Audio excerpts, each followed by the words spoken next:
സ്തോത്രം. നമുക്ക് ഒരുമിച്ച് വരുവാൻ തിരുവചനം പഠിക്കുവാനായിട്ട് കർത്താവ് നൽകിയിരിക്കുന്നു. അനേകമായ സ്നേഹത്തിനായിട്ട് ദൈവത്തെ സ്തുതിക്കുന്നു. എല്ലാ പ്രജകൾക്കും യേശുകർത്താവിൻ്റെ നാമത്തിൽ സന്ധ്യാവന്ദനം അറിയിക്കുന്നു.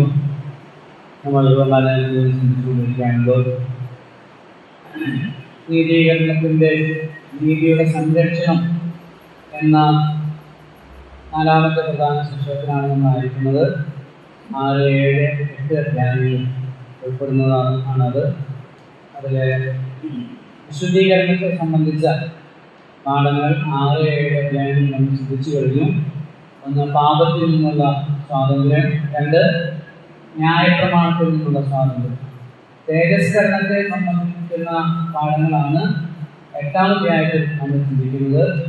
അത് ജഡത്തിൽ നിന്നുള്ള സ്വാതന്ത്ര്യം എന്നുള്ളതാണ് 8ാം അധ്യായത്തിലെ പാഠം.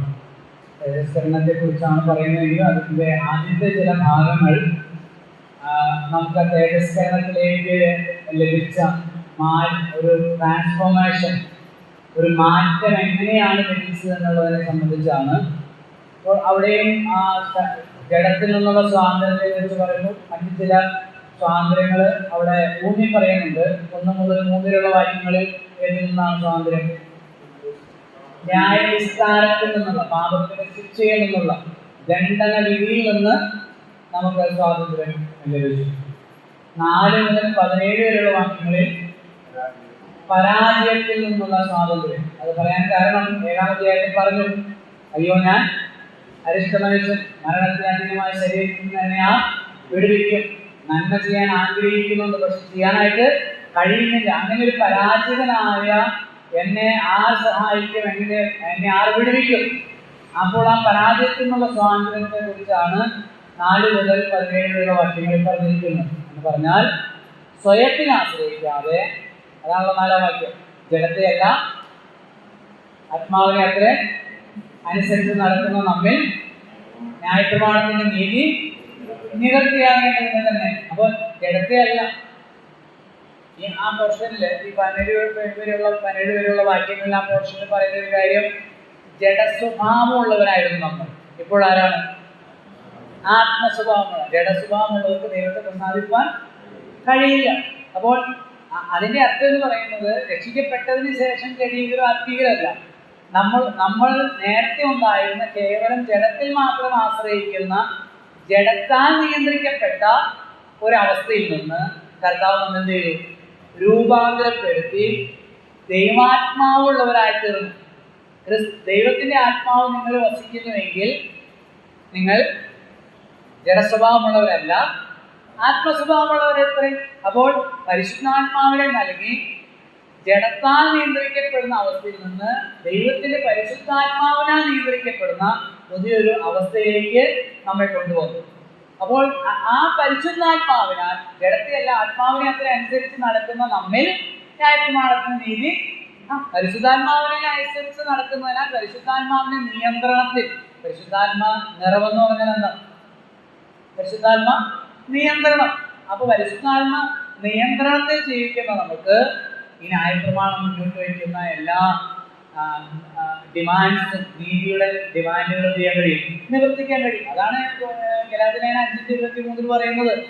ഈ വകയ്ക്ക് വിരോധമായി ഏത് വകയ്ക്ക്? ആത്മാവിന്റെ ഫലങ്ങൾ. ആത്മാവിന്റെ ഫലങ്ങൾക്ക് വിരോധമായി ഒരു ന്യായപ്രമാണവും ഇല്ല. അപ്പൊ പരിശുദ്ധാത്മാവിനാൽ നയിക്കപ്പെടുന്നവർ ആ പരാജയത്തിൽ നിന്ന് പ്രാപിക്കുന്നു, സ്വാതന്ത്ര്യം പ്രാപിക്കുന്നു. പരാജയത്തിൽ നിന്ന് വിടുതൽ. അവർ നീതിയുടെ, വിശുദ്ധിയുടെ മാനദണ്ഡം, ദൈവിക മാനദണ്ഡത്തെ നിവർത്തിക്കാൻ തക്കവണ്ണം ശക്തരായി തീരുന്നു പരിശുദ്ധാത്മാവിനാണ്. അത് സാധിച്ചത് ഈ വീണ്ടും ജനനത്താലാണ്. അതാണ് കർത്താവ് പറഞ്ഞത്, ജഡത്താൽ ജനിച്ചത് ജഡമാകുന്നു, ആത്മാവിനാൽ ജനിച്ചത് ആത്മാവാകുന്നു. അപ്പോൾ പുതിയൊരു ജനനം, ആത്മീകമായ ജനനം ലഭിച്ചു. ആത്മാവ് സജീവമായി തീർന്നു. പാപത്തിൽ, അതിക്രമങ്ങളിലും പാപങ്ങളിലും മരിച്ച ആ ആത്മീക അവസ്ഥയിൽ നിന്ന് ജീവന്റെ അവസ്ഥയിലേക്ക് കടന്നു. ദൈവത്തിന് സ്തോത്രം. ആ പോർഷനിൽ 1-2 വാക്യങ്ങൾ കൂടെ ഒന്ന് പറയണം. വളരെ പ്രധാനപ്പെട്ട ഒരു അധ്യായമാണ് റോമാലേഖനം 8ാം അധ്യായം. അതുകൊണ്ടാണ് ഒരു അല്പം വൈകുന്നത്. നമ്മളത് ചിന്തിച്ച് തന്നെ നമുക്ക് മുന്നോട്ട് പോകാം. അതിൻ്റെ 12 മുതലുള്ള വാക്യങ്ങൾ ഒന്നുകൂടെ നമുക്ക് വായിക്കാം. 12 മുതലുള്ള വാക്യങ്ങൾ ഒന്നുകൂടെ വായിക്കാം. ആകയാൽ സഹോദരന്മാരെ, നാം ജഡത്തെ അനുസരിച്ച് ജീവിക്കേണ്ടത് ജഡത്തിനല്ല കടക്കാനായിരിക്കുന്നത് എന്ന് പറഞ്ഞാൽ നമ്മൾ 6-ാം അധ്യായത്തിൽ കണ്ടു, പാപസംബന്ധമായി മരിച്ചു എന്ന് പറഞ്ഞാൽ പാപമായിട്ട് നമുക്ക് എന്തില്ല, പറഞ്ഞാട്ടെ, ബന്ധമില്ല. പാപസംബന്ധമായി മരിച്ചു. ആരോട് ചേർന്നു? ക്രിസ്തുവിനോട് ചേർന്നു. അപ്പൊ നാം ജഡത്തിൽ ഇവിടെ ജഡസംബന്ധമായി നമ്മൾ മരിച്ചു എന്നാണ് പറഞ്ഞാൽ ജഡത്തിനല്ല കടക്കാനായിരിക്കുന്നത്. ഇപ്പൊ ആരോടാ? ആത്മാവിനോട്.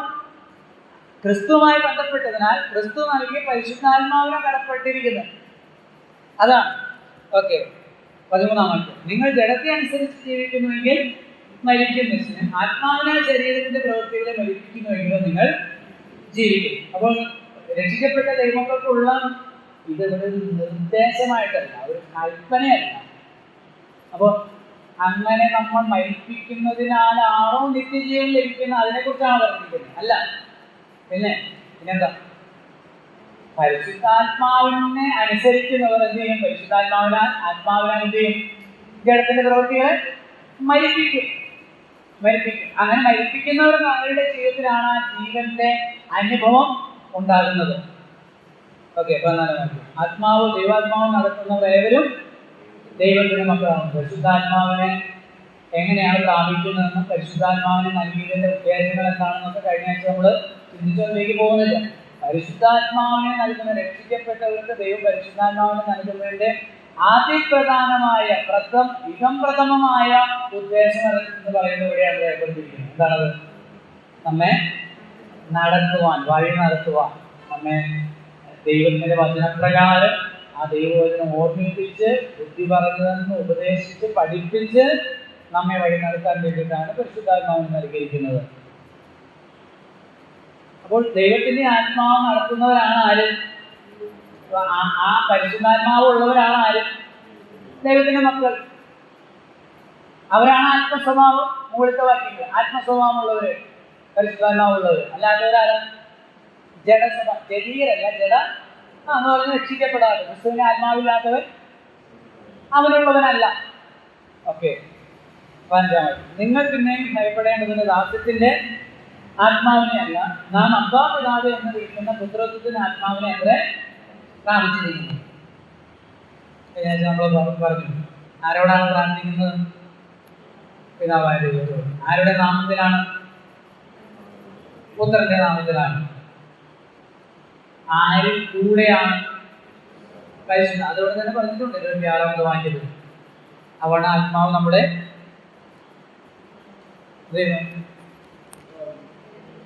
പരിണയത്തേക്ക് തുറന്നെടുക്കുന്നു. എങ്ങനെ പ്രാർത്ഥിക്കണമെന്ന് നാം അറിയുന്നില്ലല്ലോ. ആത്മാവ് തന്നെ ക്ഷണിച്ചുകൂടാത്ത ഞരക്കങ്ങളാൽ വിശുദ്ധന്മാർക്ക് വേണ്ടി പക്ഷപാതം ചെയ്യുന്നു. അപ്പം ആരെ ഈ പ്രാർത്ഥനയെ കൊണ്ടുപോകുന്നത്?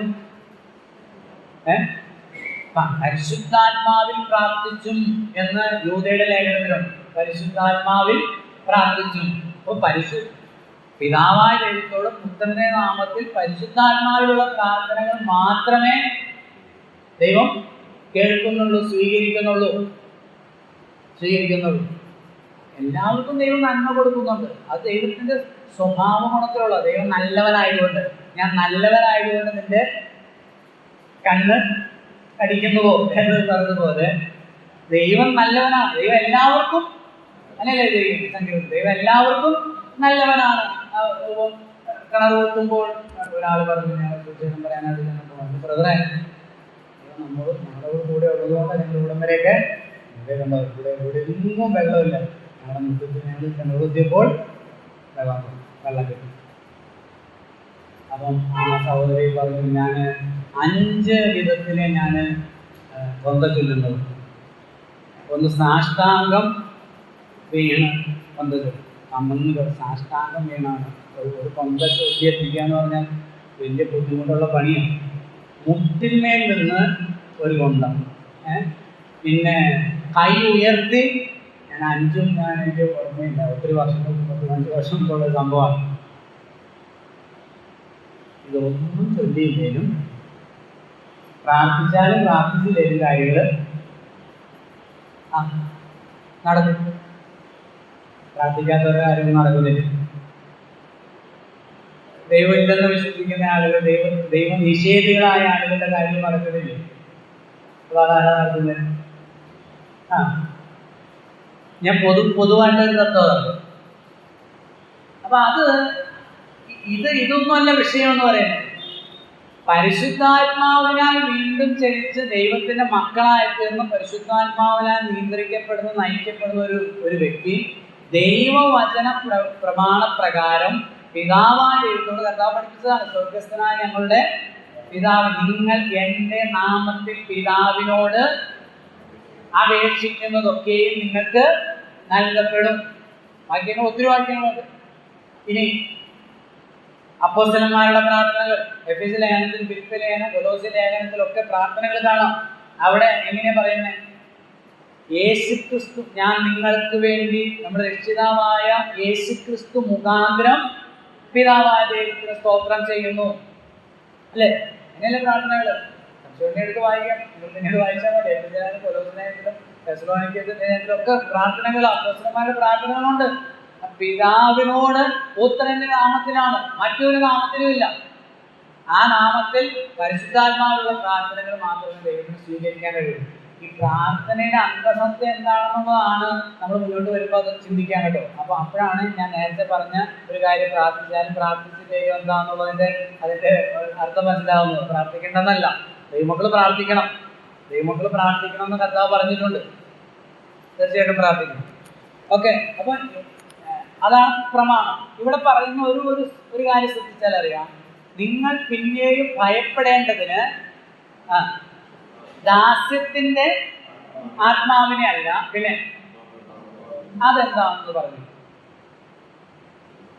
നിങ്ങൾ പിന്നെയും ഭയപ്പെടേണ്ടതിന് ദാസ്യത്തിന്റെ ആത്മാവിനെ അല്ല, പിന്നെ അപ്പാ പിതാവിനെ വിളിക്കുന്ന. അപ്പൊ നമുക്ക് എന്തുണ്ട്? ആർക്കാണ് സ്വർഗത്തിലെ ദൈവത്തെ പിതാവേ, സ്വർഗസ്ഥനായ പിതാവേ, അപ്പാ പിതാവേ, അപ്പച്ച എന്ന് പറഞ്ഞ് വിളിക്കാനായിട്ട്? സ്വർഗസ്ഥനായ പിതാവേ എന്നുള്ള പ്രാർത്ഥന സർവലൗകികമായ ഒരു പ്രാർത്ഥനയാണ്. എല്ലാവരും, മിക്കവാറും ആളുകളൊക്കെ പ്രാർത്ഥിക്കുന്ന, യേശു പഠിപ്പിച്ച പ്രാർത്ഥന എന്ന നിലയിൽ ലോകം മുഴുവൻ അറിയപ്പെടുന്നതും പല എപ്പിസ്കോപ്പൽ സഭകൾ അങ്ങനെ തന്നെ ഉരുവിടുകയും ചെയ്ത ഒരു പ്രാർത്ഥനയാണ്. സ്വർഗസ്ഥനായ ഞങ്ങളുടെ പിതാവേ, നിന്റെ നാമം പൂജിതമാകണമേ, നിന്റെ ഇഷ്ടം വരണമേ, നിന്റെ രാജ്യം വരണമേ, നിന്റെ ഇഷ്ട സ്വർഗത്തിലെ പോലെ ഭൂമികമാകണമേ എന്ന് പറഞ്ഞുള്ള പ്രാർത്ഥന എത്രയോ പ്രാവശ്യം ഉരുവിടുന്നു. ഏറ്റവും രസകരവും സങ്കടകരവുമായ ഒരു കാര്യം എന്ന് പറയുന്നത് അറിയാം, ഈ കൊന്തയിൽ എത്ര മണിയുണ്ട്? 52, 53 അല്ല, 53. അതായത് ഒരു മണി, ആദ്യത്തെ മണി ചൊല്ലുമ്പോൾ സ്വർഗസ്ഥനായ ഞങ്ങളുടെ പിതാവ്. പിന്നെ 10 മണികൾ നിങ്ങളെ ശ്രദ്ധിച്ചു നോക്കിയാൽ അടുത്തടുത്ത് 10 മണിയുണ്ടാവും. അത് കഴിഞ്ഞിട്ടായിരിക്കും ഒരു ഗ്യാപ്പിൽ ഒരു മണി ഉണ്ടാവും. അപ്പൊ ആദ്യത്തെ ആ ഒരു മണി വിളിക്കുമ്പോൾ സ്വർഗസ്ഥനായ ഞങ്ങൾ. പിന്നെ 10 മണി പിന്നെ നന്മ നിറഞ്ഞ അല്ലെങ്കിൽ മറിയത്തോടുള്ള പ്രാർത്ഥനയാണ്. നന്മ എന്ന് പറയുന്നത് സ്വസ്തി കർത്താവ് അങ്ങോടുകൂടെ സ്ത്രീകളിൽ നീ അനുഗ്രഹിക്കപ്പെട്ടവളാവുന്നു, നിന്റെ ഓരോരുത്തരും പരമായ യേശു അനുഗ്രഹിക്കപ്പെട്ടവനാവുന്നു എന്ന് പറഞ്ഞ് പാപികളായി ഞങ്ങൾക്ക് വേണ്ടി ഇപ്പോഴും ഞങ്ങൾ വന്ന സമയത്ത് കർത്താവിനോട് അതിനെ പഠിച്ചതെന്നായിരിക്കും നമ്മളെ പഠിച്ചു പോകുന്നു, മനഃപൂർവ്വം പഠിക്കുന്നതല്ല. ഓക്കെ, അപ്പൊ അതിനകത്തൊരു വൈരുദ്ധ്യമുണ്ട്. എന്താണ് വൈരുദ്ധ്യം? ആദ്യം പ്രാർത്ഥിച്ചത് ആരോടാണ്? ഞാനത് സാധാരണ ചോദിക്കും, ഈ സ്വർഗസ്ഥനായ പിതാവ് ആരാ എന്ന് ചോദിക്കുമ്പോൾ പിന്നെ വെപ്രാളമായി. ഇതാണ് കാര്യം. വർഷങ്ങളായിട്ട് സാധനം ചൊല്ലുന്നുണ്ടെങ്കിൽ സ്വർഗസ്ഥനായ പിതാവ് ആരാണെന്നുള്ളത് മനസ്സിലാവുന്നില്ല. അതാണ് സ്വർഗസ്ഥനായ പിതാവ് എന്ന് പറഞ്ഞ ത്രിയേക ദൈവത്തിൽ പിതാവായ ദൈവം സ്വർഗസ്ഥനായ പിതാവ്. അപ്പോൾ നിങ്ങൾ സ്വർഗസ്ഥനായ പിതാവിനോട് പ്രാർത്ഥിച്ചല്ലോ, ആദ്യത്തെ മണി പ്രാർത്ഥിച്ചല്ലോ. എന്നിട്ട് നിങ്ങൾ ഈ 10 പ്രാവശ്യം പ്രാർത്ഥിച്ച ആരോടാണ്? ഇതിലൊന്നും പെടാത്ത ഒരാളോട് പറയുകയാണ്, ആ സ്വർഗസ്ഥനായ പിതാവിന്റെ പുത്രനോട് പറയണം ഞങ്ങൾക്ക് വേണ്ടി ഒന്ന് അപേക്ഷിക്കാം. അപ്പൊ ആദ്യം പ്രാർത്ഥിച്ച പ്രാർത്ഥന പോരെ, നേരിട്ട് സ്വർഗസ്ഥനായ പിതാവിലേക്ക് ചെല്ലുവാനുള്ള വഴിയും മാർഗവും മധ്യസ്ഥനും മഹാപുരോഹിതനും ആണ് ആര്? യേശു, കർത്താവായ യേശു ക്രിസ്തു പുത്രൻ. ആ പുത്രന്റെ നാമത്തിൽ ചോദിക്കുമ്പോൾ എന്ത് ചെയ്യാം? തരാം. മറ്റൊന്ന്, ഈ പുത്രന് പ്രാപിക്കുന്നത് ആരാലാണ്? പരിശുദ്ധാത്മാവിനാലാണ്. പരിശുദ്ധാത്മാവിനെ പ്രാപിച്ചവരാണ് ആര്? മക്കൾ. അതാണ് ദാസത്തിന്റെ ആത്മാവിനെയല്ല, അപ്പാ പിതാവേ എന്ന് വിളിക്കുന്ന പുത്രത്വത്തിന്റെ ആത്മാവ്. അപ്പൊ പരിശുദ്ധാത്മാവിനെ പ്രാപിച്ചവർക്കാണ് എന്ത് കിട്ടിയിരിക്കുന്നത്? പുത്രത്വം. പിതാവേ എന്ന് ആർക്കും വിളിക്കാം, വിളിക്കുന്നതിന് കുഴപ്പമൊന്നുമില്ല. ഇപ്പൊ നമ്മൾ മക്കള് വന്ന്, എനിക്ക് 2 മക്കളുണ്ട്, വേറെ പിള്ളേർക്ക് ചിലപ്പം പപ്പാനോ എന്നോ അങ്ങനെ അപ്പച്ചാന്നോ, പ്രായമായവരൊക്കെ അപ്പച്ചാന്നൊക്കെ വിളിക്കും, അപ്പച്ചനായിട്ടാണോ? അല്ല, വിളിക്കുന്നതിന് കുഴപ്പമില്ല. അത് ആ ബന്ധം ഉണ്ടാകണമെങ്കിൽ കർത്താവിൽ ദൈവത്തിൽ നിന്ന് എന്ത് ചെയ്യണം? ജനിക്കണം. ആ ജനിക്കുന്ന എന്തിനാലാണ്? ആത്മാവിനാലാണ്. ആ പരിശുദ്ധാത്മാവിനെ പ്രാപിച്ചവർക്കാണ് പിതാവേ എന്ന് വിളിക്കാനുള്ള അവകാശം. അല്ലാത്തവർ എങ്ങനെയാണ് വിളിക്കുന്നത്? അല്ലാത്തവരുടെ ഉള്ളിൽ എന്തുണ്ടാവും? അതാണ് അവിടെ പറഞ്ഞിരിക്കുന്നത്. ആദ്യത്തെ പോർഷൻ, അതിന്റെ താരതമ്യം. ആദ്യത്തെ ഭാഗം, നിങ്ങൾ പിന്നെയും ഭയപ്പെടേണ്ടതിന്. അതെന്താ?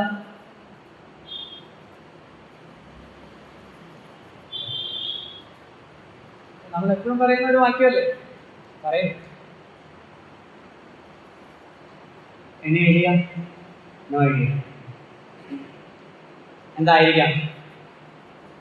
നമുക്ക് ഗലാത്യരുടെ ലേഖനത്തിലേക്ക്, ഗലാത്യരുടെ ലേഖനം 3-ാം അധ്യായം.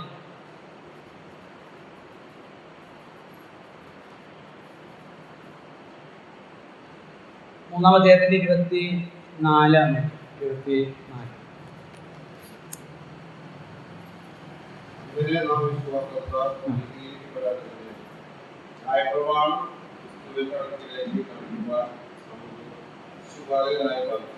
അപ്പോ ന്യായപ്രമാണം ആരാണ്?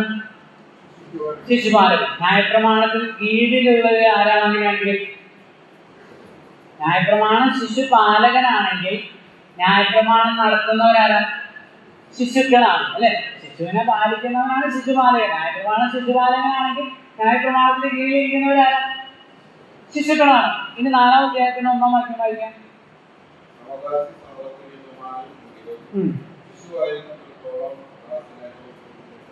അവകാശ സർവത്തിന് യജമാനെങ്കിലും ശിശു ആയിരിക്കുന്നിടത്തോളം ദാസനേക്കാൾ ഒട്ടും. അവ ശരിക്കും ആരാ? അങ്ങനെയാണ് ശരിക്കും ആരാ?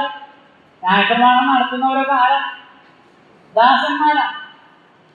ന്യായപ്രമാണത്തിന്റെ ഉദ്ദേശമാണ് 24-ാം വാക്യത്തിൽ പറഞ്ഞിരിക്കുന്നത്. അങ്ങനെ നാം വിശ്വാസത്താൽ നീതീകരിക്കപ്പെടേണ്ടതിന് ന്യായപ്രമാണം നമ്മെ ക്രിസ്തുവിന്റെ അടുക്കിലേക്ക് നടത്തുവാൻ ശിശുപാലകനായി ഭവിച്ചു. ന്യായപ്രമാണത്തിന്റെ ഉദ്ദേശം എന്താണ്? അല്ലെ, ന്യായപ്രമാണം ആരെയും നീതീകരിക്കുകയോ രക്ഷിക്കുകയോ ഒന്നും ചെയ്യുന്നില്ല. ന്യായപ്രമാണം ഒരു വ്യക്തി എന്ത് ചെയ്യുന്നു? ക്രിസ്തുവിന്റെ അടുക്കിലേക്ക് നയിക്കുന്നു, നടത്തുന്നു. ന്യായപ്രമാണം യഹൂദന് കൊടുത്തത് പുത്രൻ വരുമ്പോൾ, മശിഹ വരുമ്പോൾ മശിഹയെ നീ എന്ത് ചെയ്യണം? തിരിച്ചറിയണം, മനസ്സിലാക്കണം. അത് വന്നപ്പോൾ ചെയ്തില്ല, മനസ്സിലാക്കിയില്ല. അപ്പോൾ ഈ ന്യായപ്രമാണം ഒരു ശിശുപാലകനായിട്ട് നടത്തുകയാണ്, പറഞ്ഞ് പഠിപ്പിച്ച് അതിൻ്റെ കീഴിൽ ഉള്ളവരെ നയിക്കുകയാണ്. അപ്പോൾ ഈ ന്യായപ്രമാണം നയിക്കുക എന്ന് പറയുന്നത്, ന്യായപ്രമാണത്തിന് കീഴിലിരിക്കുന്നവർ ശരിക്കും ദാസന്മാരാണ്. സ്വാതന്ത്ര്യം പ്രാപിച്ചില്ല, പുത്രത്വം പ്രാപിച്ചിട്ടില്ല. പുത്രത്വം പ്രാപിക്കണമെങ്കിൽ ആര് വരണം? പുത്രൻ വരണം, ഈ രക്ഷകൻ വരണം. അവിടെ പറഞ്ഞത് രക്ഷകന്റെ അടുക്കിലേക്ക്. അതാണ് അതിന്റെ 4-ാമത്തെ അധ്യായത്തിൽ പറഞ്ഞിരിക്കുന്നത്. 2-ാം വാക്യം, പിതാവ് നിശ്ചയിച്ച അവധിയോളം രക്ഷകന്മാർക്കും ഗ്രഹവിചാരന്മാർക്കും ഏർപ്പെട്ടവൻ അത്ര എന്ന് ഞാൻ പറയും. അതുപോലെ നാമും ശിശുക്കളായിരുന്നപ്പോൾ ലോകത്തിന്റെ ആദിപാഠങ്ങൾക്ക് കീഴിൽ അടിമപ്പെട്ടിരുന്നു. എന്നാൽ കാലസമ്പൂർണത വന്നപ്പോൾ ദൈവം തന്റെ പുത്രനെ സ്ത്രീയിൽ നിന്ന് ജനിച്ചവനായി ന്യായപ്രമാണത്തിന് കീഴ് ജനിച്ചവനായി നിയോഗിച്ചയച്ചത്. എന്താ വാക്യം? അവൻ ന്യായപ്രമാണത്തിന് കീഴിലുള്ളവരെ വിലയ്ക്ക് വാങ്ങിയിട്ട് നാം പുത്രത്വം പ്രാപിക്കേണ്ടതിന് തന്നെ നിങ്ങൾ മക്കളാകൊണ്ട് അബ്ബാ പിതാവേ എന്ന് വിളിക്കുന്ന സ്വപുത്രന്റെ ആത്മാവിനെ ദൈവം നമുക്ക് നമ്മുടെ ഹൃദയങ്ങളിൽ അയച്ചു. അങ്ങനെ നീ ദാസനല്ല പുത്രനെങ്കിലോ ദൈവഹിതത്താൽ. അപ്പൊ നേരത്തെ ആരാ? ന്യായപ്രമാണത്തിന് കീഴിലിരിക്കുന്നവരാരാ? ന്യായപ്രമാണത്തിന് കീഴിലിരിക്കുന്നവരാരാ? ശിശുക്കൾ അഥവാ ദാസന്മാർ അല്ലേ? ദാസനാണ്. ആരല്ല? അവകാശിയല്ല, പുത്രനല്ല. ദാസന് യജമാനനെ പിതാവെ എന്ന് വിളിക്കാൻ കഴിയും? ഇല്ല. ദാസന് എപ്പോഴും യജമാനനോട് എന്തായിരിക്കും? ഭയം, ആദരവ്, ഭയമായിരിക്കും. എപ്പോഴും ഒരു ഭയം ഉണ്ടായിരുന്നു. യജമാനം വരും, യജമാനം വരും എന്നുള്ളൊരു ഭയം ഉണ്ടായിരുന്നു. ന്യായപ്രമാണത്തിന് കീഴിലിരിക്കുന്നവരെ സംബന്ധിച്ച് അതാണ് ഈ അകൽച്ച, ഒരു അകൽച്ചയും. അതാണ് അവിടെ പറയുന്നത് 8:15 പറയുന്നത്. നാം പിന്നെയും ഭയപ്പെടേണ്ടതിന് ദാസ്യത്തിന്റെ ആത്മാവിനെ. പഴയ നിയമപ്രകാരം, ന്യായപ്രമാണ പ്രകാരം ഒരുവനും ദൈവത്തെ എന്ത് വിളിക്കാൻ കഴിയില്ല? പിതാവിനെ വിളിക്കാൻ കഴിയില്ല. അവനെപ്പോഴും എന്താ? ഈ ഭയമാണ്. എപ്പോഴും ഭയം. അവന് വിശുദ്ധ സ്ഥലത്തേക്കോ അതിവിശുദ്ധ സ്ഥലത്തേക്കോ കടന്നു ചെല്ലാൻ കഴിയോ? ഇല്ല. അതിന്റെ പ്രതീകങ്ങളായ ഇന്നത്തെ ദേവാലയങ്ങളിൽ, അത് ഏത് മതത്തിന്റെയാണ് ദേവാലയങ്ങളിൽ, അവിടെ എന്തുണ്ട്? വേർതിരിവുകളുണ്ട്. ഉണ്ടല്ലോ? ഉണ്ട്. അപ്പൊ അവിടെ നിങ്ങൾ ശ്രദ്ധിച്ചാണ് ചിലർക്കൊക്കെ ഇങ്ങനെ പുറത്തുനിന്ന് ആളുകൾ ഇങ്ങനെ ചെരിഞ്ഞായിരിക്കും നോക്കും അല്ലേ? ഞാൻ കണ്ടിട്ടുണ്ട്. അപ്പൊ അവിടെ എന്താ പറയുന്നത്, ആ ശ്രീകോവിലേക്ക് അവിടെ ചെല്ലാൻ, ദൈവത്തിന്റെ സാന്നിധ്യം കൊണ്ട് ചെല്ലാൻ കഴിയില്ല. മനുഷ്യൻ ഭയത്തോടു കൂടിയാണ് നോക്കി കാണുന്നത്. ന്യായപ്രമാണത്തിൽ എങ്ങനെയാ? അവിടെ എഴുതിയിട്ടുണ്ട്. എബ്രായലേഖനം 12-8 മുതലുള്ള വാക്യങ്ങളിൽ, 9-8 മുതലുള്ള വാക്യങ്ങളിൽ അവിടെ എങ്ങനെ എഴുതിയിരിക്കുന്നത്? അത് ഈ കാലത്തേക്ക് ഒരു സാദൃശ്യമാകുന്നു. മുൻകൂടാരം നിൽക്കുന്നിടത്തോളം വിശുദ്ധ സ്ഥലത്തേക്കുള്ള വഴി വെളിപ്പെട്ടില്ല എന്ന് പരിശുദ്ധാത്മാവ് ഇതിനാൽ സൂചിപ്പിക്കുന്നു. ആ കൂടാരം ഈ കാലത്തേക്ക് ഒരു സാദൃശ്യമാകുന്നു. അത് ആരാധനക്കാരന് മനസാക്ഷിയിൽ പൂർണ്ണ സമാധാനം വരുത്തുവാൻ കഴിയാത്ത, ഒരു നാളും വരുത്തുവാൻ കഴിയാത്ത വഴിപാട് യാഗങ്ങളും അർപ്പിച്ചു വരുന്നു. അപ്പൊ അവന് വേണ്ടിയിട്ട് പുരോഹിതൻ വിവിധമായ കർമ്മങ്ങൾ ചെയ്യുന്നുണ്ടെങ്കിലും അവനെന്തില്ല? സമാധാനമില്ല. അവന് ഭയമാണ്, അവന് അസ്വസ്ഥതയാണ്. അവനെ ദൈവം സ്വീകരിക്കുമോ? അവന്റെ പാപത്തെ ദൈവം ശിക്ഷിക്കുമോ? അവൻ വിളിച്ചാൽ ദൈവം കേൾക്കുമോ? അവന്റെ വഴിപാടും യാഗങ്ങളും നന്ദിയും സ്തോത്രവും ഒക്കെ ദൈവം സ്വീകരിക്കുമോ എന്ന് അവന് യാതൊരു ഉറപ്പും ഇല്ല, പ്രതീക്ഷയുമില്ല. അവിടെയാണ് 8-ാം അധ്യായം പറയുന്നത്, നാം പിന്നെയും ഭയപ്പെടേണ്ടതിന് ദാസ്യത്തിന്റെ ആത്മാവിനെ അല്ല, അപ്പാ പിതാവേ എന്ന് വിളിക്കുന്ന പുത്രത്വത്തിന്റെ ആത്മാവിനെ അത്രേ. അത് തന്നെയാണ് ഈ ഗലാത്യലേഖനം 4-6-7 വാക്യങ്ങൾ പറഞ്ഞിരിക്കുന്നത്. പുത്രത്വത്തിന്, അപ്പാ പിതാവേ എന്ന് വിളിക്കുന്ന പുത്രത്വത്തിന് ആത്മാവ്. സ്തോത്രം. അടുത്ത വാക്യത്തിലേക്ക് പോകാം. 16-ാം വാക്യം വായിച്ചാൽ.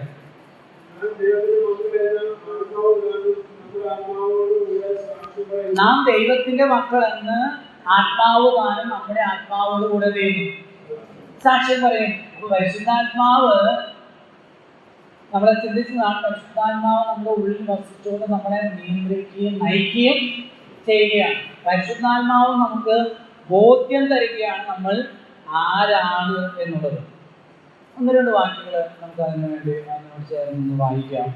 1 യോഹന്നാൻ 3-ാം അധ്യായത്തിന്റെ 24-ാം വാക്യം. 1 യോഹന്നാൻ 3-ാം അധ്യായം 24.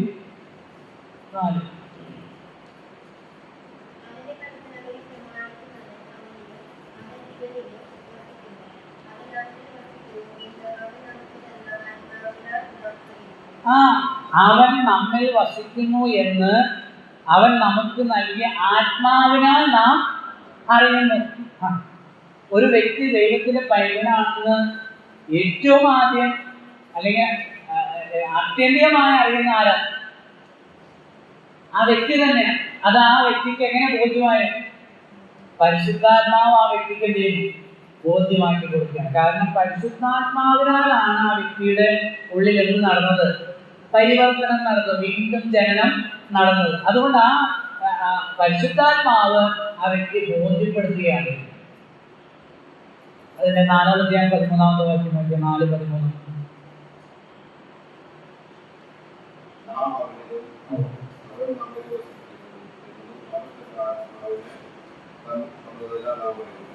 നാം അവനിലും അവൻ നമ്മിലും വസിക്കുന്നു എന്ന് അവൻ നമുക്ക് തന്ന ആത്മാവിനാൽ നാം കണ്ടോ. പരിശുദ്ധാത്മാവിനാലാണ് നാം അറിയുന്നത് നാം ദൈവത്തിന്റെ മക്കളാണ്. അല്ല എങ്കിൽ ഇന്നലെ വരെ കമ്പനി കൂടി മദ്യം കഴിച്ചിരുന്ന, തെറി പറഞ്ഞിരുന്ന, പുക ഭരിച്ചിരുന്ന, വഷളായി നടന്നിരുന്ന, കോപിഷ്ടന്മാരായിരുന്ന ഒരു വ്യക്തി പെട്ടെന്ന് ഒരു സുപ്രഭാതം എന്ത് ചെയ്യുക, ഒരു പെട്ടെന്ന് ഒരു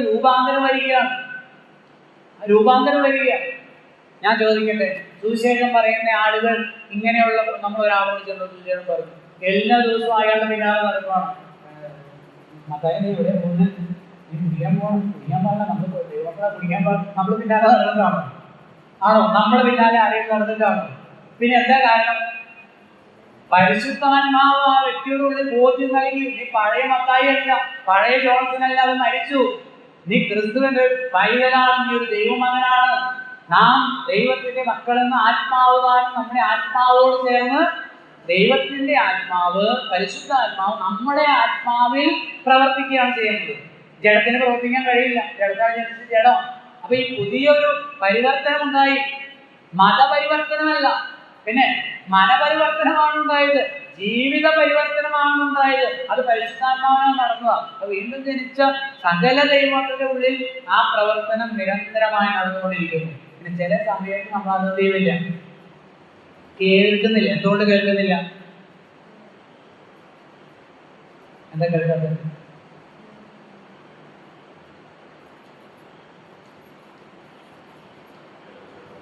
കേട്ടോ, നിങ്ങൾ ആത്മാവിനാൽ ജഡത്തിന്റെ പ്രവൃത്തികളെ മരിപ്പിക്കുന്നുവെങ്കിൽ, അപ്പൊ പരിശുദ്ധാത്മാവിനെ വന്നിരിക്കുന്നത് ഇത് മരിപ്പിക്കാനാണ്. ഇത് വിഷമുള്ള പരിപാടിയാണെന്ന് വെച്ചാൽ നീ പോകുന്നത്, മോനെ നീ പോകുന്ന വഴി ശരിയല്ല, നമുക്ക് ശരിയായ വഴിയിലേക്ക് തിരിയണം എന്ന് പറയുമ്പോൾ നമുക്ക് ആ വഴിക്ക് പോയാലേ ശരിയാകും.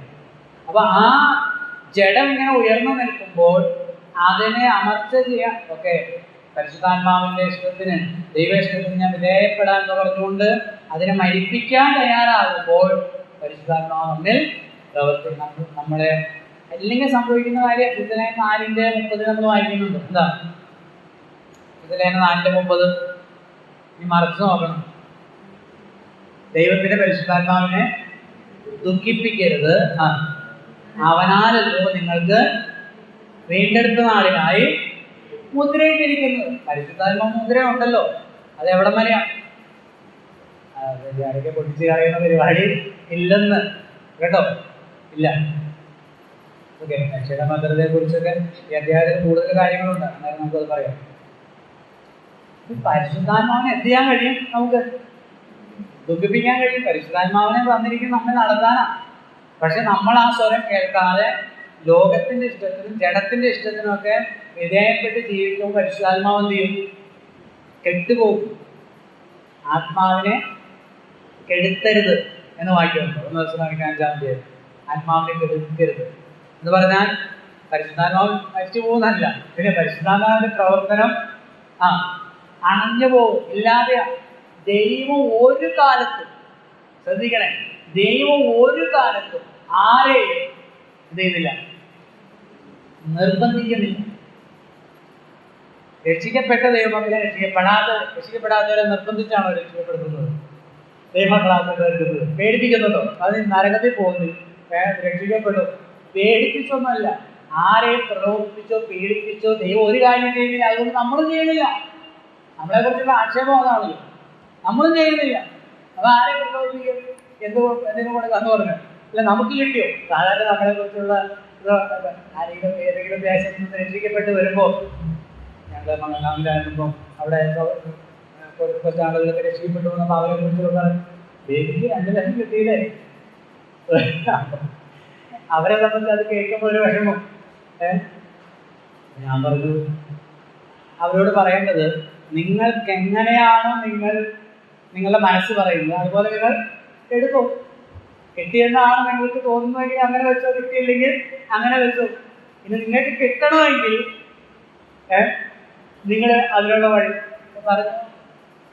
ഈ തെറ്റായ ധാരണ കാരണം മനുഷ്യൻ ഒരു കാര്യവും ഭൗതികമല്ല, ലാഭമില്ലാതെ ചെയ്യുന്നില്ല. അപ്പോൾ ഈ രക്ഷിക്കപ്പെട്ട് വരിക എന്ന് പറയുന്നത് ഇതുപോലെ വലിയ സമൂഹത്തിൽ നിന്നൊക്കെ ഈ 4-3-7 പേരുള്ള കൂട്ടത്തിലേക്ക് ഒരു ആളില്ലാത്ത ഒരു കൂട്ടത്തിലേക്ക് വന്ന് ചെയ്യുക എന്ന് പറയുന്നത് അവിടെ എന്തെങ്കിലും ലാഭം കിട്ടിക്കാണെന്നുള്ളതാണ്. ദൈവം അത് ചെയ്യുന്നില്ല. ദൈവം ആരെയും പ്രലോഭിപ്പിക്കുന്നില്ല. നിന്റെ വയറുവേദന മാറ്റാമെന്നോ, നിനക്ക് സമൃദ്ധി നൽകാമെന്നോ, നിന്റെ കടബാധ മാറ്റാമെന്നോ കർത്താവ് പറഞ്ഞു. രാജസ്ഥാനിൽ പോയപ്പോൾ ഒരു അമ്മച്ചി പറയുന്നുണ്ട്, ബ്രദറെ ഇതിൽ പറയുന്നത് ചിലർ പഞ്ചാബിയിലെ പറഞ്ഞു, ഇന്ത്യ മനസ്സിലാക്കാൻ പറ്റും. ദൈവം ഞങ്ങളെ ചതിച്ചു, കർത്താവ് ഞങ്ങളെ ചതിച്ചു. ഈ നമ്മുടെ പ്രോസ്പെരിറ്റി, കരിസ്മാറ്റിക് കണ്ടമാന ആളുകൾ സൗഖ്യമാണ് എന്നൊക്കെ പറഞ്ഞ് ഒത്തിരി പാസ്റ്റർമാർ ആളുകളായിട്ട് പിന്നാലെ പോവുകയും ചെയ്യുന്നുണ്ട്. തലയിൽ കൈവച്ച് പ്രാർത്ഥിക്കാൻ 20,000 രൂപയാണ്. അപ്പോൾ ഞാൻ കർത്താവ് ആര് ചതിക്കണമെങ്കിൽ വാക്ക് പറഞ്ഞിട്ട് എന്ത് ചെയ്യണം? മാറണം. കർത്താവ് വാക്ക് പറഞ്ഞിട്ടില്ല, ഒരാളോട് പറഞ്ഞിട്ടില്ല. എന്ത്? എന്നെ വിശ്വസിച്ചാൽ ഇന്നതുപോലെയൊക്കെ ചെയ്തു തരാം. ഒരു കാര്യത്തിൽ മാത്രം കർത്താവ് വാക്ക് പറഞ്ഞിട്ടുണ്ട്, എന്നെ വിശ്വസിക്കുന്നത് ഒരു നാളും നശിച്ചു പോകില്ല, മരിക്കുകയില്ല. ജീവിച്ചിരുന്ന എന്നെ വിശ്വസിക്കുന്നവൻ എന്നേക്കും ജീവിക്കും. ഞാൻ പുനരുദ്ധാനവും ജീവനും. രക്ഷയുടെ കാര്യത്തിൽ കർത്താവ് 100% ഉറപ്പ് നൽകിയിട്ടുണ്ട്. പരിശുദ്ധാത്മാവ് നമ്മെ നയിക്കുകയാണ് ചെയ്യുന്നത്. അത് മനസ്സിലാക്കാൻ അവർക്ക് കഴിയത്തില്ല, കാരണം വീണ്ടും ജനിച്ചിട്ടില്ല. അവർ വിശ്വസിച്ചത് തന്നെ ഇതിന് വേണ്ടിയിട്ടാണ്, തെറ്റിദ്ധരിക്കുന്നതാണ്. ഞാൻ പറഞ്ഞു വന്ന ആ പോയിന്റ് ഒന്ന് പൂർത്തീകരിച്ചോട്ടെ. അതായത് ദൈവം ആരും നിർബന്ധിക്കുന്നില്ല. ഏലം തോട്ടത്തിൽ പോലും ദൈവം എന്ത് ചെയ്തില്ല? നിർബന്ധിച്ചില്ല. ഈ കാലത്ത് നിർബന്ധിക്കുന്നില്ല. രക്ഷിക്കപ്പെട്ടവരെ നിർബന്ധിക്കുന്നില്ല. പരിശുദ്ധാത്മാവ് ഉള്ളിൽ നമുക്ക് സാക്ഷ്യം പറയുകയാണ്, നീ ദൈവമകനാണ്, നീ ഒരു ദൈവദാസനാണ്, നിനക്കത് പറയാൻ പാടില്ല, നീ അങ്ങനെ ചെയ്യരുത്. അവരെന്നെ പറഞ്ഞോട്ടെ, പക്ഷെ നീ അത് പറയരുത്, നീ അങ്ങനെ ചെയ്യരുത്. നീ ഇപ്പൊ പോകുന്ന വഴി, അല്ലെങ്കിൽ നമ്മൾ ശരിയായ വഴിയിലാണ് പോകുന്നെങ്കിൽ, നീ അല്പം ബുദ്ധിമുട്ടിട്ടാണെങ്കിലും കഷ്ടവും നഷ്ടവും നിന്നെയൊക്കെ അനുഭവിച്ചാണെങ്കിലും മകനെ നീ പോകുന്ന വഴി ശ്രേഷ്ഠമാണ് എന്ന് പറഞ്ഞ് നമ്മെ ശക്തീകരിക്കുകയും ധൈര്യപ്പെടുത്തുകയും ആവശ്യമായ സമയത്ത് നമ്മെ ബുദ്ധി ഉപദേശിച്ച് പശ്ചാത്താപത്തിലേക്ക്, അനുതാപത്തിലേക്ക് നയിക്കുകയാണ് ആര് ചെയ്യുന്നത്? പരിശുദ്ധാത്മാവ് ചെയ്യുന്നത്. പരിശുദ്ധാത്മാവ് നമുക്ക് സാക്ഷ്യം പറയും. 17-ാം വാക്യം.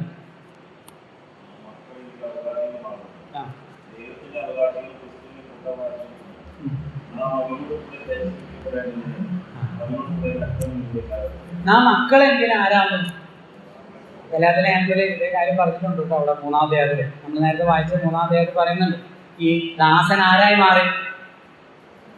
പുത്രനായി മാറി, മകനായി മാറി, പുത്രത്വം കിട്ടി, അവകാശത്തിൽ പങ്കാളിത്തം.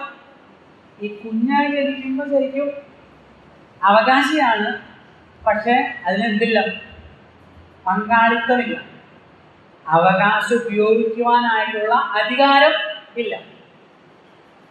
അധികാരം നമ്മുടെ ഇന്ത്യൻ നിയമം അനുസരിച്ച് അധികാരം എപ്പോഴാണ് കിട്ടുന്നത്? 18 വയസ്സ് കഴിഞ്ഞു. അതിനാണ് ഈ പുത്രത്വം എന്ന് പറയുന്നത്. അപ്പൊ ന്യായപ്രമാണത്തിന് കീഴിലിരിക്കുന്നവരെ ഈ പുത്രത്തിലേക്ക് നടത്തുന്നത്. പക്ഷെ അവനെന്ത് ചെയ്യണം? അതിൻ്റെ ഇടയിൽ രക്ഷകനെ അതിലേക്ക് നടത്തും. ആ രക്ഷകനെ എന്ത് ചെയ്യണം?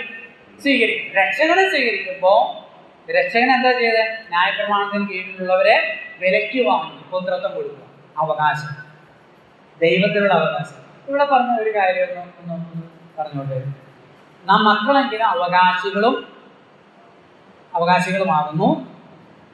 ക്രിസ്തുവിനോട് ദൈവത്തിന്റെ അവകാശികളും. ശ്രദ്ധിച്ചു നോക്കണം കേട്ടോ.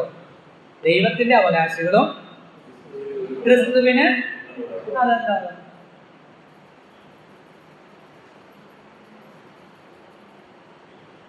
ദൈവത്തിന്റെ മക്കളായതുകൊണ്ട്, നാം ദൈവത്തിന്റെ മക്കളായതുകൊണ്ട് ദൈവത്തിലുള്ള അവകാശം നമുക്ക് കിട്ടി. അതെങ്ങനെ കിട്ടിയേ?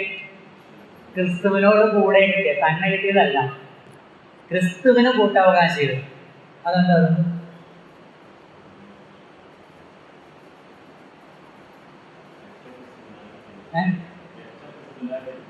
ലഭിക്കുന്നു. അല്ല, ക്രിസ്തുവിനും അതിൽ എന്ത് കിട്ടി? അവകാശം. ക്രിസ്തുവിനോട് കൂടെയാണ് കൂട്ടവകാശം. രക്ഷ ക്രിസ്തുവിനാണ് അവകാശം, പുത്രത്വം ക്രിസ്തുവിനാണ് കിട്ടുന്നത്. ഈ ക്രിസ്തുവിനോട് കൂടെ എന്നുള്ളതിന് നമ്മൾ കാണുന്നുണ്ട് പല വേദഭാഗങ്ങളിലും. ഇവിടെ തന്നെ നോക്കി, നിങ്ങൾ 29-ാമത്തെ വാക്യം നോക്കി. 29-ാം വാക്യം.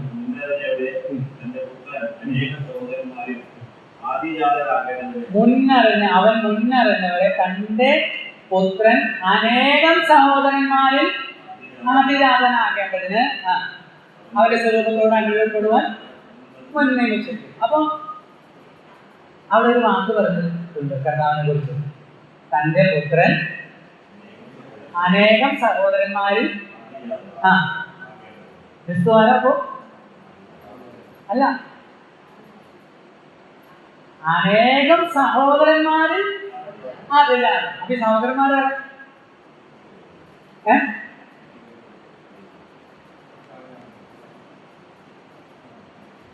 കർത്താവിന്റെ ഭൂമിയിൽ ഉണ്ടായിരുന്ന മറിയത്തിന്റെ മക്കളായ സഹോദരന്മാരാണ്? അല്ലല്ലോ, അവരല്ലല്ലോ മുൻനിർത്തിയിരിക്കുന്നത്. അവരടക്കമുള്ള രക്ഷിക്കപ്പെട്ട എല്ലാവരെയും കുറിച്ചാണ് പറഞ്ഞിരിക്കുന്നത്. അനേകം സഹോദരന്മാരിൽ ആദ്യജാതനാകേണ്ടത്. അപ്പൊ അത് നമ്മൾ വായിക്കുന്നുണ്ട്. അവൻ അവരെ സഹോദരന്മാരെന്ന് വിളിക്കുവാൻ ലജ്ജിക്കുന്നില്ല.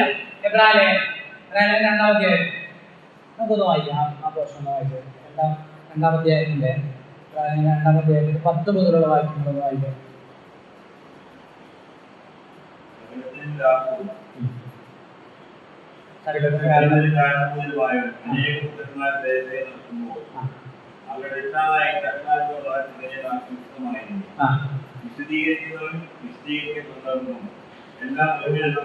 ഒരുവനല്ലോ പിതാവ്. ആർക്ക്?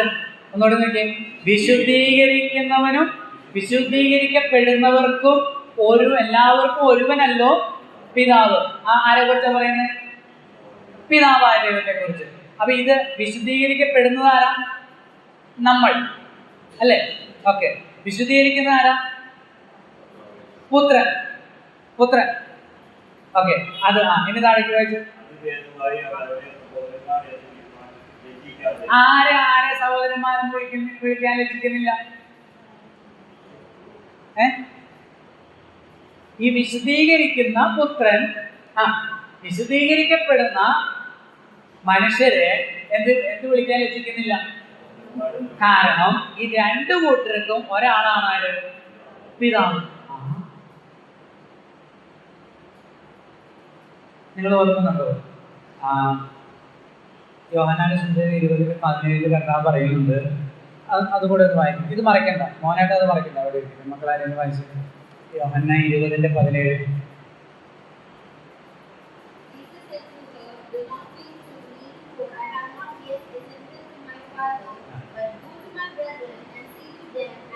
നിങ്ങൾ ചെന്ന് എൻ്റെ സഹോദരന്മാരോട് പറവിൻ. അല്ലേ? മലയാളത്തിലൊന്ന് വായിച്ചു. എന്നെ തുടരുത്.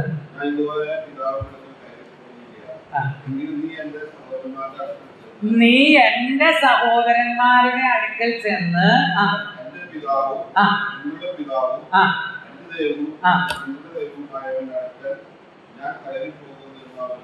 അതാണ് അതിന്റെ പോയിന്റ്. കണ്ടോ? എന്റെ സഹോദരന്മാരുടെ അടുക്കൽ എന്ന് പറഞ്ഞാൽ സ്വന്തം സഹോദരന്മാരല്ല. കർത്താവ് പറഞ്ഞു, ഇതാ നിന്റെ അമ്മയും സഹോദരിമാരും പുറമേ നിൽക്കുന്നു എന്ന് പറഞ്ഞപ്പോൾ ആരാകുന്നു എന്റെ അമ്മയും സഹോദരിയും? എന്റെ വചനങ്ങളെ കേട്ട് പ്രമാണിക്കുന്നവർ, എന്നെ അനുഗമിക്കുന്നവരാണെന്ന് കർത്താവ് പറഞ്ഞത്. എന്ന് പറഞ്ഞാൽ കർത്താവിന്റെ മക്കളെയാണ് ആരായിട്ട്, അല്ലെങ്കിൽ യേശുക്രിസ്തുവിന്റെ പിൻഗമിക്കുന്നവരാണ് ആര്? കർത്താവിന്റെ സഹോദരന്മാർ. അപ്പൊ ആ സഹോദരൻ എന്നുള്ളതിന്റെ അതൊന്ന് വ്യക്തമാക്കട്ടെ. എങ്ങനെ സഹോദരന്മാരാകുന്നത്? പിതാവായ ദൈവത്തിന്റെ അല്ല, നമ്മൾ തമ്മിലുള്ള സഹോദരത്വം അല്ല പറയുന്നത്. നമ്മളും കർത്താവും തമ്മിൽ ആരായി? അതാണ് നമ്മൾ എബ്രായത്തിൽ വായിച്ചത്. അതുകൊണ്ട് അവൻ അവരെ സഹോദരന്മാരെന്ന് വിളിക്കാൻ നമ്മളെ എന്ത് വിളിക്കും? കർത്താവ് സഹോദരന്മാർ. അതെങ്ങനെയത്? കർത്താവ് ദൈവമല്ലേ? ഈ യോഹന്നാൻ 20:17 കർത്താവ് പറഞ്ഞു, എന്റെ പിതാവും നിങ്ങളുടെ പിതാവും എന്റെ ദൈവവും നിങ്ങളുടെ ദൈവവുമായവന്റെ അടുക്കൽ കടന്നു പോകുന്നു ഞാൻ.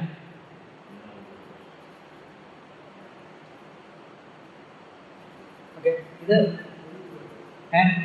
ഒരു പിതാവ്. എങ്ങനെയാണ് ഒരു പിതാവ് ആകുന്നത്? രണ്ടു കൂട്ടർക്കും ഒരേപോലെ ആകുന്നത്?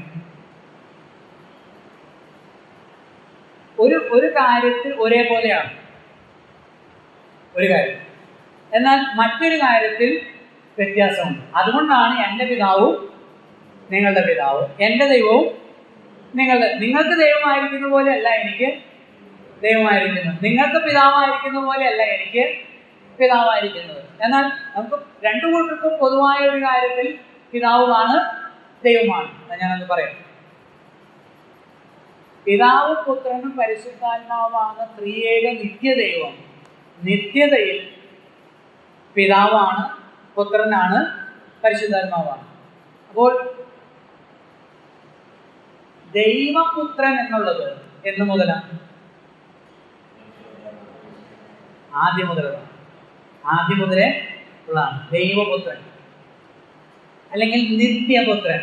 ഞാൻ അതിനെ കൊടുത്തിരിക്കുന്ന ഒരു പേര് നിത്യപുത്രൻ.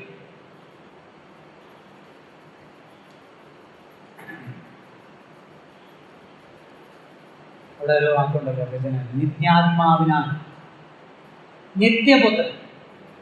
ഓക്കെ, അപ്പൊ ഈ നിത്യപുത്രൻ ആരായി വന്നു? മനുഷ്യപുത്രനായി, അല്ലെങ്കിൽ ഒന്നുകൂടെ പറഞ്ഞാൽ മസിഹാപുത്രനായി. മസിഹാപുത്രനായി. ആദിയിൽ ദൈവം ഉണ്ടായിരുന്നു, ആദിയിൽ വചനം ഉണ്ടായിരുന്നു, വചനം ദൈവത്തോടു കൂടിയായിരുന്നു, വചനം ദൈവമായിരുന്നു, അല്ലേ? അപ്പൊ ആരോട് കൂടി ഉണ്ടായിരുന്നു? പിതാവ്. അതാണ് അതിന്റെ അർത്ഥം. ഞാൻ അത് വിശദീകരിക്കാനൊരു സമയമില്ല. പിതാവ്, പുത്രനായ വചനം, നിത്യപുത്രനായ വചനം, നിത്യമായ വചനം ആരോട് കൂടെ ഉണ്ടായിരുന്നു? പിതാവിനോട് കൂടെ ഉണ്ടായിരുന്നു. പുത്രൻ ആരാണ്?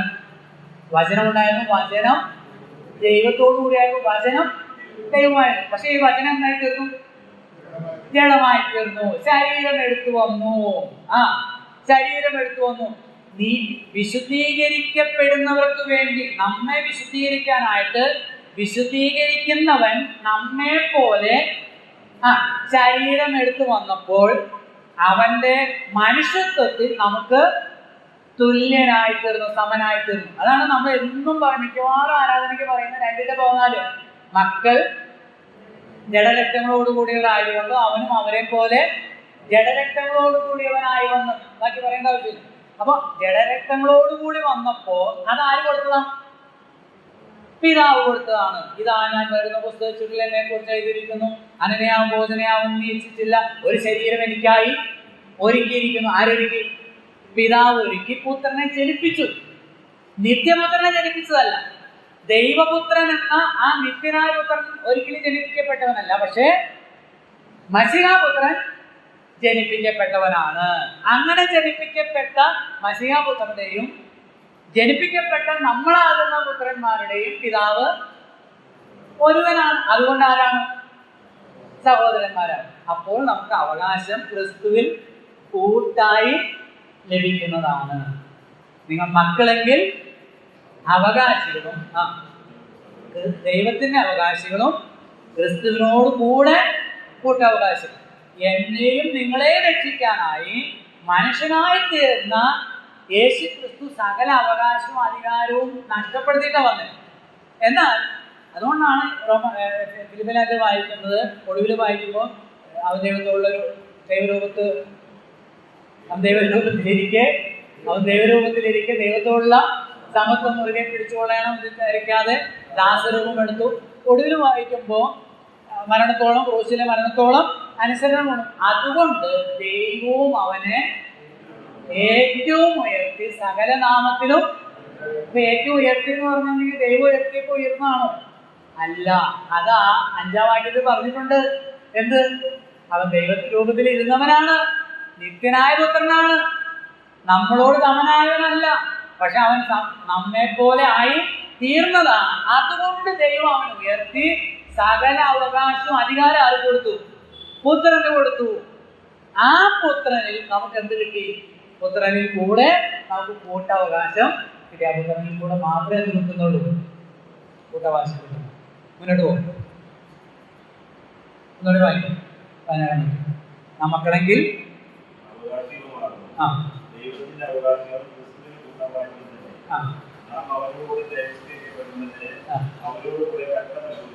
അവനോട് കൂടെ തേജസ്കരിക്കപ്പെടേണ്ടതിന്, തേജസ്കരണം എന്നുള്ള വാക്ക് ഈ ലേഖനത്തിൽ ഈ അദ്ദേഹത്തിന് ആദ്യമായിട്ട് വരുന്നത് കേട്ടോ.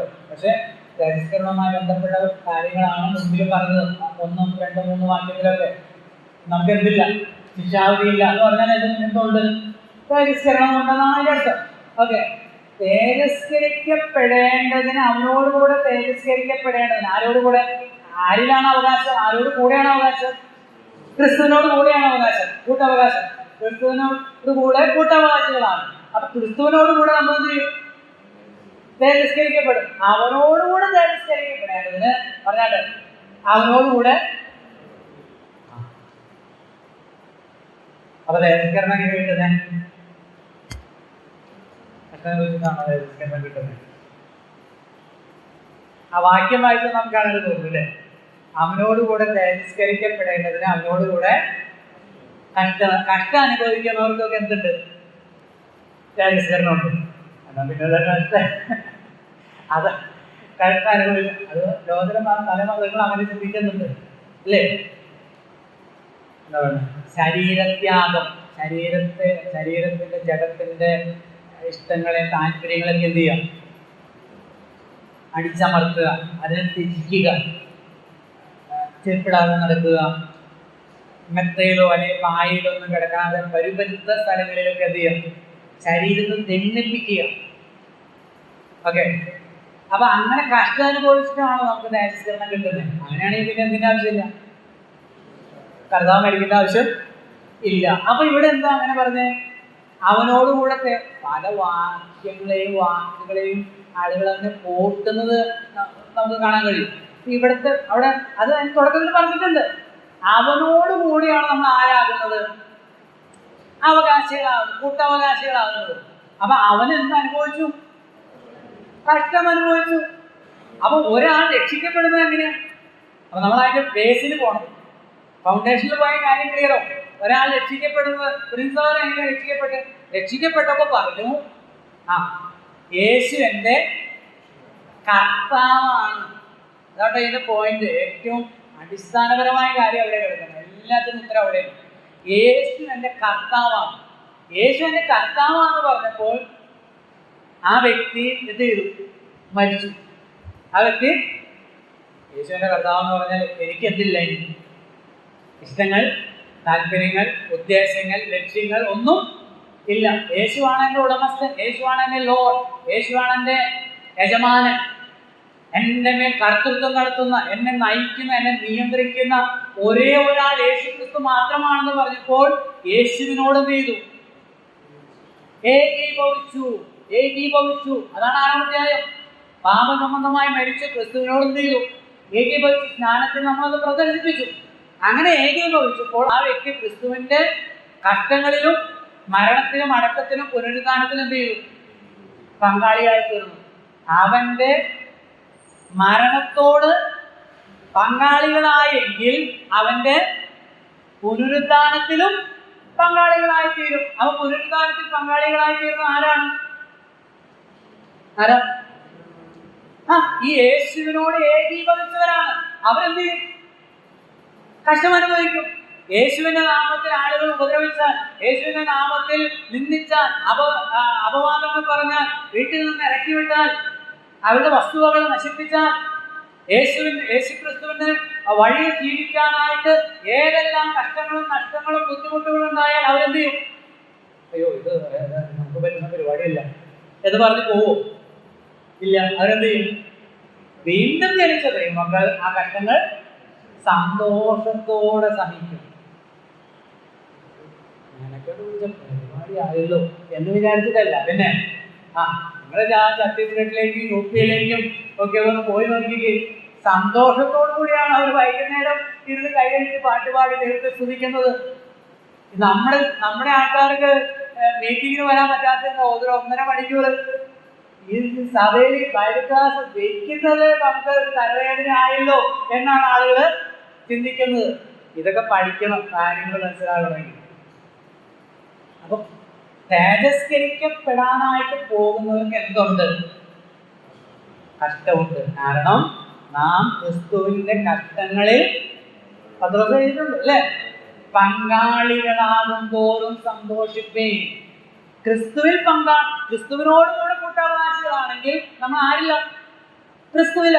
ക്രിസ്തുവിൽ എന്തെല്ലാം കഷ്ടങ്ങളുണ്ടോ അതിലെല്ലാം നമ്മൾ എന്തായി ചെയ്യും?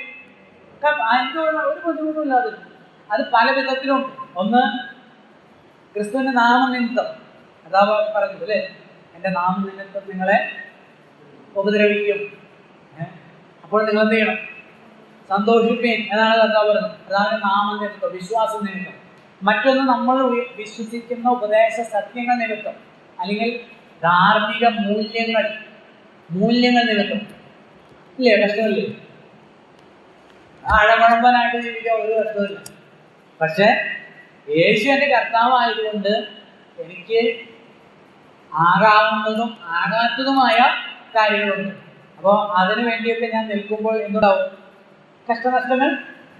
ചെറിയ ചെറിയ നോണൊക്കെ പറഞ്ഞാൽ ചെറിയ ലാഭമൊക്കെ ഉണ്ടാവും. അപ്പോൾ നമ്മൾ ആ യേശുവിൽ ജീവിക്കുന്നവർക്ക് ഈ കഷ്ടം, ഞാൻ സാധാരണ പറയുന്ന പോലെ സ്വമേധയായി വരുന്ന കഷ്ടമല്ല, പിന്നെ ഏറ്റെടുക്കുന്ന, യേശു എൻ്റെ കർത്താവാന്ന് പറഞ്ഞ് യേശുവിനോട് ചേർന്നപ്പോൾ ഏറ്റെടുക്കും ആള് എന്ത്? ഈ കഷ്ടങ്ങൾ. പലവിധമായ കഷ്ടങ്ങൾ വരും, പല രീതിയിൽ. ഈ ക്രിസ്തുവിന്റെ നാമനിമിത്തവും തിരുവചനം നിമിത്തവും അതെല്ലാം അനുഭവിക്കുവാനും സന്തോഷത്തോടെ ഉൾക്കൊള്ളുവാനും ആ വ്യക്തി തയ്യാറാകുകയാണ്. അതാണ് അവിടെ ഇരിക്കുന്നത്. അവനോടുകൂടെ തേജസ്കരിക്കപ്പെടേണ്ടതിന് അവനോടുകൂടെ കഷ്ടം അനുഭവിച്ചാൽ അത്രേ. അപ്പൊ കർത്താവിനോടുകൂടെ ഒന്നായിത്തീരുമ്പോൾ ദൈവജനായിത്തീരുന്നു, പരിശുദ്ധാത്മാവിനെ ലഭിക്കുന്നു, ആത്മസ്വഭാവമുള്ളവരായിത്തീരുന്നു, സ്വർഗീയ അവകാശങ്ങളിൽ പങ്കാളികളായിത്തീരുന്നു. പക്ഷെ മുമ്പിൽ എന്തുണ്ടാകും? പ്രയാസങ്ങൾ ഉണ്ടാകും. അതാണ് അടുത്ത വാക്യത്തിൽ പറഞ്ഞിരിക്കുന്നത്. നമ്മിൽ വെളിപ്പെടുവാനുള്ള തേജസ് വിചാരിച്ചാൽ ഈ കാലത്തിലെ കഷ്ടങ്ങൾ. അവിടെയാണ് അതിന്റെ പോയിന്റ്. കണ്ടോ? ഇതാണ് ആ വാക്യത്തിന്റെ അർത്ഥം. എന്ത്? യേശുക്രിസ്തുവിന്റെ മക്കളായി ക്രിസ്ത്യാനിയായി ജീവിക്കാനായി എന്ത് കഷ്ടമുണ്ടായാലും എനിക്ക് സാരമില്ല, ഒരു പ്രശ്നമില്ല. കാരണം ഈ തേജസ്കരണം ഓർക്കുമ്പോൾ അത് ഏറ്റവും വലുതായിട്ടാണ് ഞാൻ കണക്കാക്കുന്നത്. കഷ്ടത്തിൽ കൂടെ അല്ല തേജസ്കരണം. തേജസ്കരിക്കപ്പെടാനിരിക്കുന്നവർക്ക് നീതീകരണവും വിശുദ്ധീകരണവും തേജസ്കരണവും ഉള്ളവർക്ക് എന്തുണ്ട്? കഷ്ടമുണ്ട്. അതാണ് അധ്യാപകനോട് കഷ്ടങ്ങൾ, കഷ്ടത, സഹിഷ്ണുത, സിദ്ധിയിൽ സിദ്ധത, പ്രത്യാശ ഉളവാക്കുന്നു എന്ന് അറിഞ്ഞുകൊണ്ട് നാം കഷ്ടങ്ങളിലും പ്രശംസിക്കുന്നു. കാരണം ഇതൊക്കെ ഭാഗം എൻ്റെ കർത്താവിനുള്ളതാണ്. ഞാൻ ആ കർത്താവിനോട് ഒന്നായി എനിക്കതിൽ യാതൊരു ബുദ്ധിമുട്ടും. നമ്മൾ കഷ്ടതയൊക്കെ വളരെ മോശമായിട്ട് അല്ലെ അതിനെ ഒഴിവാക്കാനാണ് അല്ല. ക്രിസ്തുവിനെന്തുണ്ട്? കഷ്ടതയുണ്ട്.